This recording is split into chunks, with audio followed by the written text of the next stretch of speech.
Everyone loves a Nuzlocke that opens the doors to what-ifs. The kind of run that starts off innocent and slowly spirals into a personalized adventure you cannot step away from. And today, this is that story. Here's the deal. I decided to play through the Teal Mask DLC, mostly because I had never actually played it before. So naturally, instead of just enjoying a nice, relaxing Pokémon game, I decided to completely ruin the experience by throwing myself into the complete shiny-induced rampage. The rules are simple. Kitakami has 18 areas. In each area, I'm only allowed to catch one Pokémon. But here's the catch. This isn't just a shiny-only run. This is a yellow shiny-only run, which means the final evolution of any Pokemon I catch has to actually be yellow. For example, I couldn't catch a Magikarp because even though Magikarp itself works, Gyarados turns red. And red is not yellow. Shocking. I know. And not just any shiny with a bit of yellow gets in either. A shiny like Rhyperior is a good example. Sure, it has yellow on it, but its overall color palette is not yellow enough to make the cut. I'm also ruling out Pokemon that lean too far into orange, red, or green tones. We are not doing yellowish, we are doing yellow. And of course, in true Nuzlocke fashion, every Pokemon gets a nickname, and if it faints, it goes on a little vacation. So with that in place, and the beautiful region of Kitakami waiting to be explored, it is time to begin the challenge.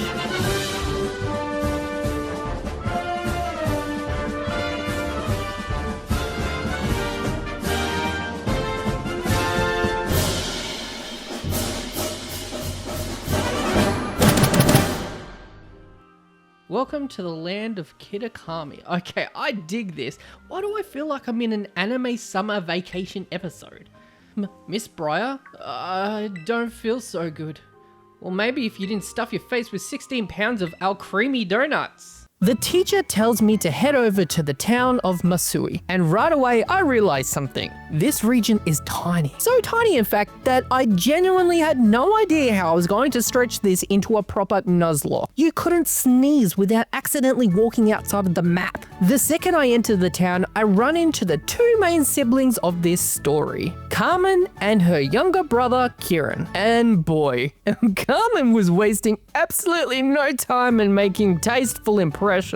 A forced battle right out of the gate? Oh yeah, no, I've got time. After a 16-hour flight. Since I hadn't caught my Pokemon yet, I decided that any battles before that point wouldn't count towards the challenge. I hope these kids weren't giving you grief. You know what? I'm gonna be honest here.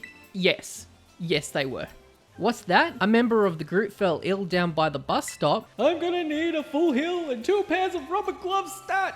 After being healed by what was the most dripped out Nurse Joy variant, I headed to the community center and slept off the rest of the day. The next day, we learned that Mr. Shy Uru Guy and Miss You've Got the Social Standards of a Facebook comment section both go to a different school, but grew up here in Kitakami and volunteered to help show us around the region. All you I mean visitors from Paldale. She's like that, huh? Okay, well, alright, well let's see you try survive a 7-foot cloth and its nightmare-fueled scream to the point your hairs blow off your eyebrows. Kieran, being the complete opposite of his sister, decided friendship might be a better approach and offers to show me around the region, but not before I lock in on my first Pokemon of the run. Because Poochyena was close to the town and had an active outbreak, it felt like the perfect place to begin. So I scoffed down a sandwich to boost my Dark-type encounters and found her. What? No. Oh, come on, this isn't how it's supposed to start. You're supposed to be yellow, come on. And you know, walking back up the hill to that outbreak, I thought, okay, you know, no big deal. We just settle in, let the spawns happen, and stay calm. Oh, yellow, it's a flippin' yellow. It's yellow.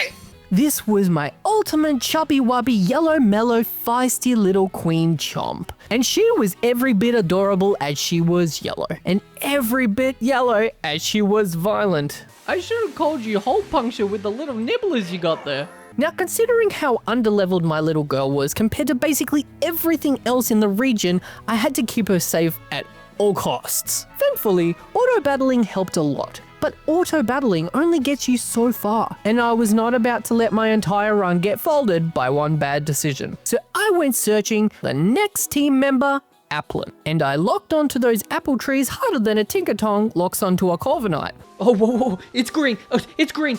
Excuse me, Granny Smith called. There's a flippin' shiny Applin inside right now. And just like that, I picked up another amazing little girl, Toffee, which, honestly, was perfect. But as cute as green shiny Applin was, green did not fit the vision. So I marched straight down the hills of Kitakami and sugar-coated Toffee into a golden delicious Diplin. After knocking out a few trainers with Toffee, Kieran tells me the local legend. An ogre once terrorized the town, and 3 Pokemon came down from the mountain to drive it away. Then Jack catches up with me for a nice sandwich break and hands over an egg. Oh wow, an egg. Is there, by any chance, a yellow sparky little guy in there? Something feels off. I can't pull my... Ah! Huh? What was that? Anyway, while making my way towards the festival grounds, I battled a few trainers along the path. Toffee had been doing incredibly well, but I figured it was time to give Chomp a moment to shine too. Just one easy Fire Fang, that's all it should take. And then... Alright, just an easy Fire Fang. It should take... No. Jump! No! It was the kind of moment I should have seen coming. These rules are not light. When your Pokemon's HP hits 0, that's it. It's gone. It's time for your Pokemon vacation, little one. Have a safe trip, Chomp. You really were the best girl. The best girl, who I might add, was Mark. Why, Arceus? Do my pain entertain you? You took my little ankle-biting angel away from me! I couldn't let Toffee carry the entire run alone, and after seeing what happened when you let your guard down for even 1 second, I knew I needed backup. So that's when I decided to hunt for a Sandshrew. Oh, cute. A little baby Pipwop. Oh.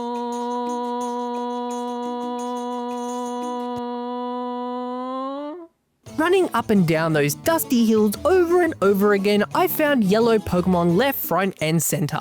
But unfortunately, it wasn't the kind that I was after. Sandshrew, Sandshrew, where are you? You're not the one I want. My color isn't you. I don't know where you are. I don't know where you've been. Your brothers are yellow, but I'm looking for a green. And then finally... Oh, yo, okay, that's green. This ain't yellow. That is a green guy. Ah, yes! Oh. Dirt?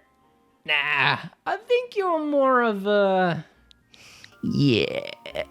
And just like that, Kevin joined the squad. Now with Toffee and Kevin in the party, I could finally move forward without constantly feeling like the run was one bad turn away from immediate collapse. I mean, not that fear ever truly leaves a Nuzlocke. It just sort of sits there in the back of your mind like a tab playing music and you can't find which one. So I asked around, got someone to trade me the TM I needed, and evolved my little candy apple worm into the ultimate golden monster of golden deliciousness, Hydrapple, with a whopping 5 heads. At last, I reached the beautiful festival grounds, packed with toffee apples, shaved ice, bright lights, music, and enough atmosphere to make me wish I could physically walk around in this place. Kieran explains that the ogre's masks were stolen because of their power by the so-called Loyal 3, and that they're now kept at Kitakami Hall. We learned that Kieran is a massive ogre fanboy, like intensely, uncomfortably, alarmingly.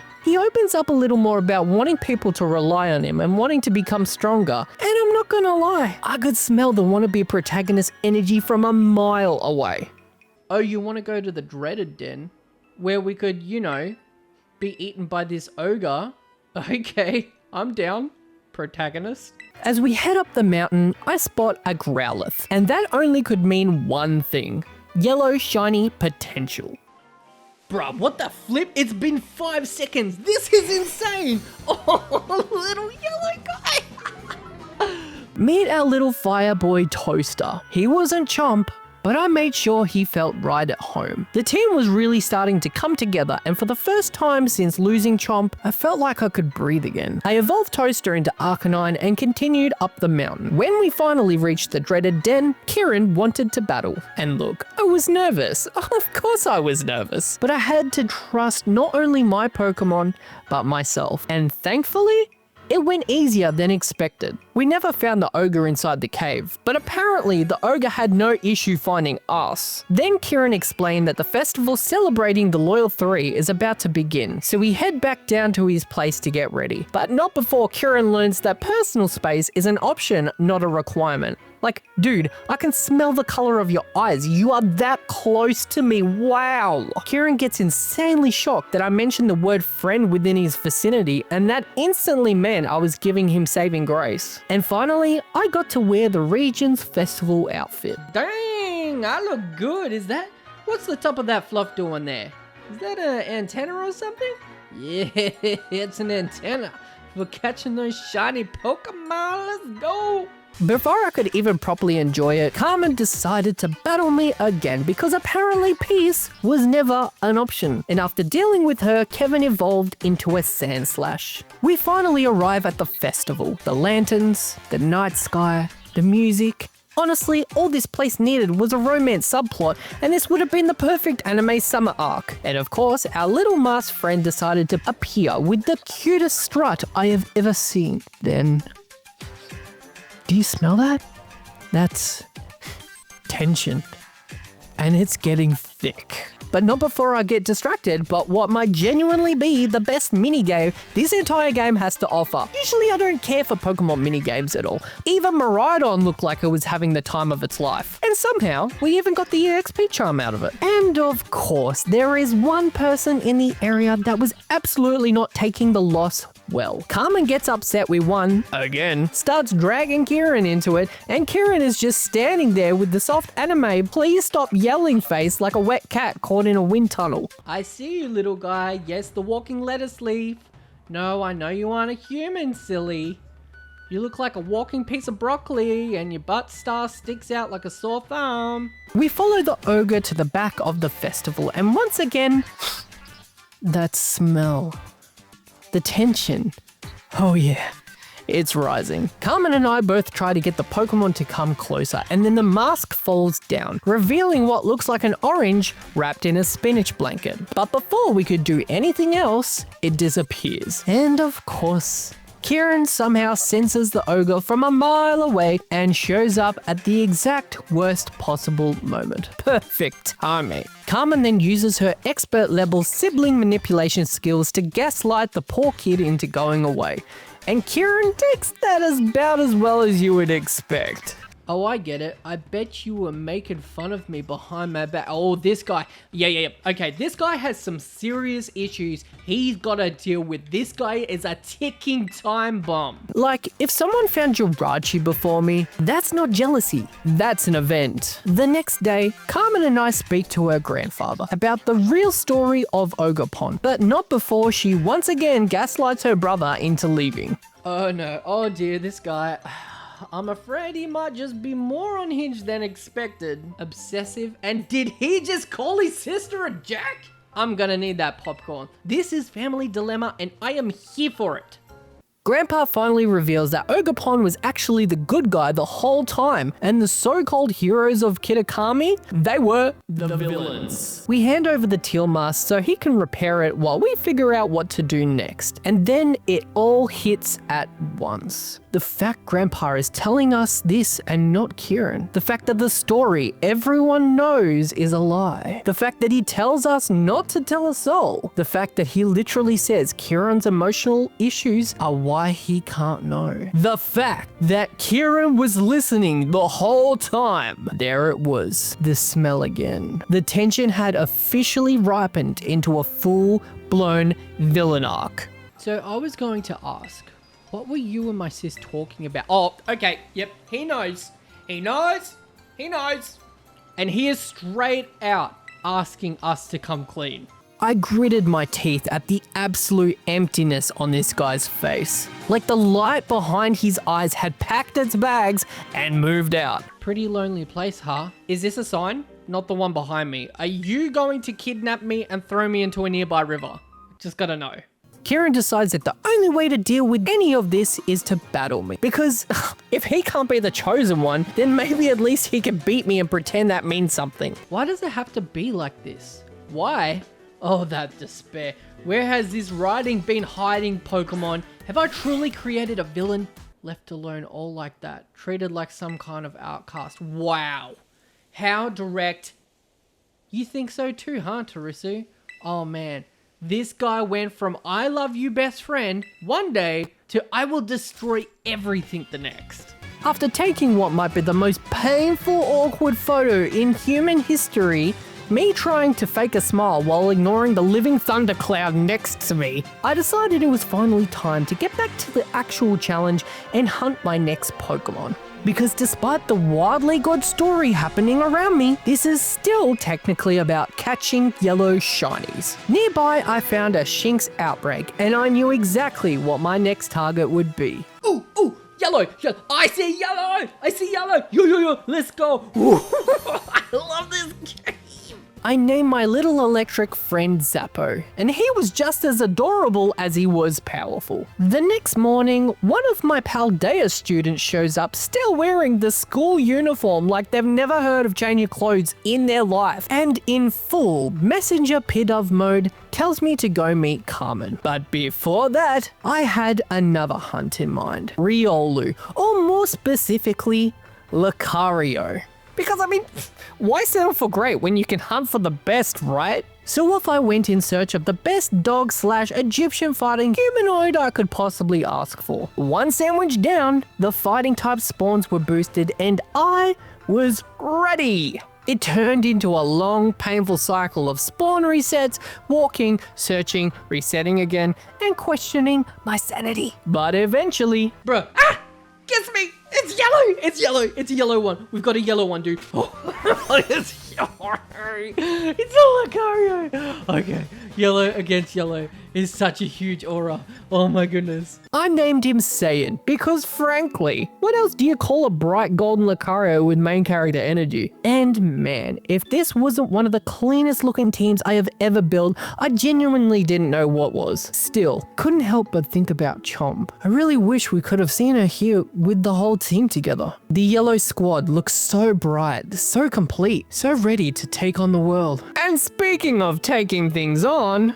the mission. We're told to retrieve a special material from up on the Crystal Mountain, so that's exactly what we do. After a quick double battle with Milotic, we get what we needed for the mask. And then things go from intense to completely unhinged. Because one very emotional 13-year-old boy decides that if he can't have what he wants, he will happily drag the entire region into a breakdown. And somehow Carmen decides to blame me for snitching. How is this my fault? I said so many one-liners, he should be more worried about the state of Paldea's education system than my honesty. And this, my friends, was the moment Kieran snapped. He was no longer the shy little buddy uwu friend. We were looking at a full-blown menace. His world was warped. His emotions were rotting in real time. And somehow he still thought battling me was the answer.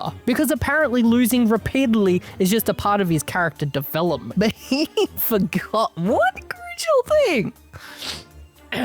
Plot armor. So I win again, and that sends him even deeper into the abyss. To the point where his sheer rage becomes so absurdly over the top that the man basically punches hard enough to resurrect the loyal 3.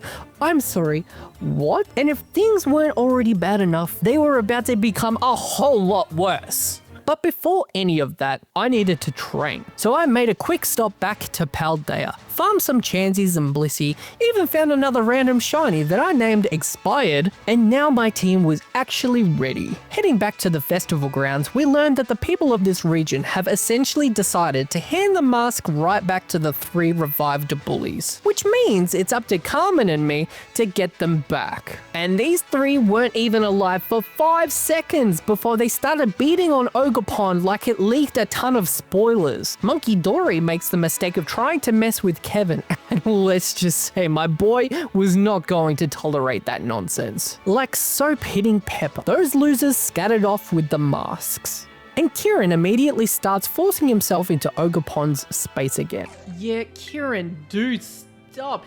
Go home, buddy. You are not him. After gathering some info, Kieran very briefly acts like he's going to put his feelings aside and help, and then immediately does not. I wonder if he's still upset. Do you think, Carmen? You've got the emotional awareness of a brick wall.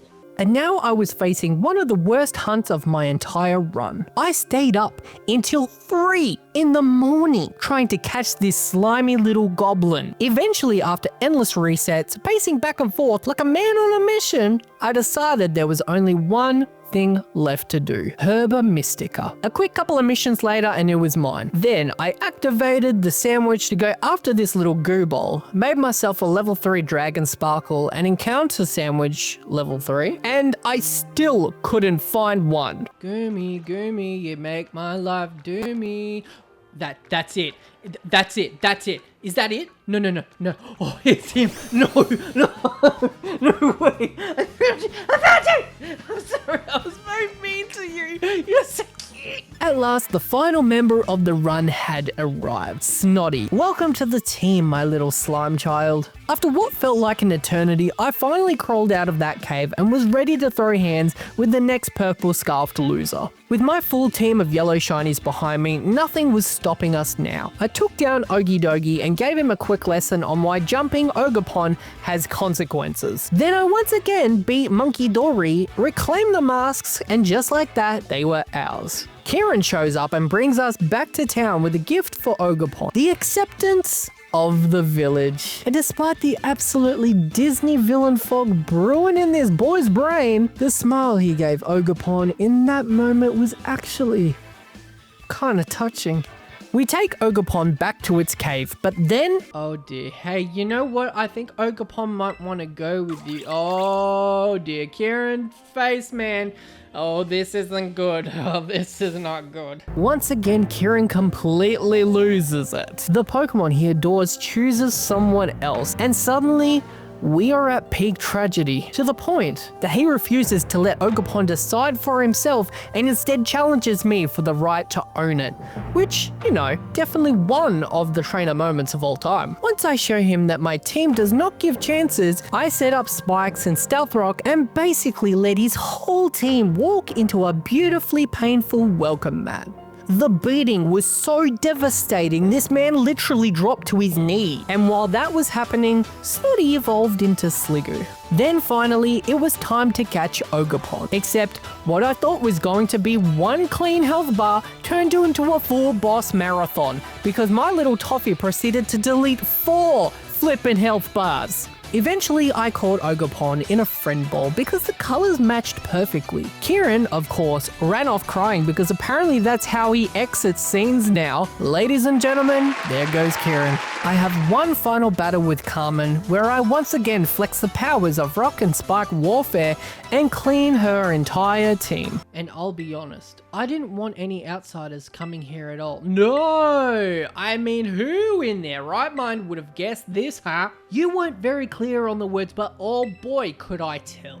At the end of it all, Carmen and Kieran headed back to Blueberry Academy. And just like that, the summer trip came to an end. Not through gyms, not through badges, not through a traditional Nuzlocke structure, but through something that felt like a summer holiday. My time in Kitakami taught me a lot. Losing Chomp reminded me how fleeting these moments are. One second you're laughing at a tiny little yellow gremlin biting ankles, and the next you're staring at an empty slot on your team wondering why a children's game has emotionally destroyed you. But that's what made this journey special. The lanterns lighting up in the night sky, the festival stalls glowing in the dark, the food, the music, the mountains, the fields, the crisp, clean air, and of course, the Pokemon. Every part of Kitakami made this challenge worth remembering, and that includes my team of yellow shinies. I was genuinely blown away that I pulled this off. 6 yellow shiny Pokemon, all working together to carve a path to victory, which I guess means the mission